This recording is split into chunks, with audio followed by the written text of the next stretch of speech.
മച്ചാന്മാരെ നമുക്കൊരു ചെറിയൊരു വർക്ക് ഇലക്ഷൻ്റെ പ്രമാണിച്ച് കിട്ടിയതാണ്. നമ്മുടെ സെറ്റ് വർക്ക് ചെറുതായിട്ട് ഒരു കമ്മിറ്റി നമ്മുടെ ജംഗ്ഷനിൽ തന്നെയാണ്, കുന്നപ്പുഴ ജംഗ്ഷനിൽ തന്നെയാണ്. അപ്പോൾ നമ്മൾ രാവിലെ ഇതെല്ലാം എടുത്തുകൊണ്ട് പോയി 4 ബോക്സ് അവിടെ വെച്ച് വൈകിട്ട് 5 മണിക്കാണ് പ്രോഗ്രാം. അപ്പോൾ ഇങ്ങനെയൊക്കെ നമ്മുടെ കാര്യങ്ങൾ അങ്ങനെയൊക്കെ നടന്നു പോകും.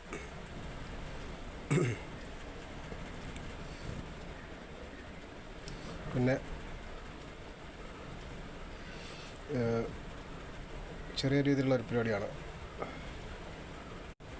പിന്നെ നമ്മളിങ്ങനെ നമ്മുടെ കുന്നപ്പുഴ ജംഗ്ഷനിൽ തന്നെയാണ് ഈ പരിപാടി. രാവിലെ കൊണ്ടുപോയി 2 ബോക്സ് വെച്ച് 2 ബോക്സ് വഴിയിൽ വെച്ച്, പിന്നെ ഈ ഓപ്പറേറ്റ് ചെയ്യുന്നിടത്ത് 2 ബോക്സ് വെച്ച്, അങ്ങനെ പാട്ടൊക്കെ വെച്ച് റെക്കോർഡ് ചെയ്ത് പാട്ടൊക്കെ വെച്ച് നമ്മൾ അപ്പോൾ അതൊക്കെ ഒരു ഉച്ചയ്ക്ക് 1 മണിയൊക്കെ ആയപ്പോഴത്തേനും പാട്ട് നിർത്തി. ഇപ്പോൾ ഒരു 3 മണിയൊക്കെ ആകുമ്പോഴത്തേനും തുടങ്ങണം. ഓക്കെ.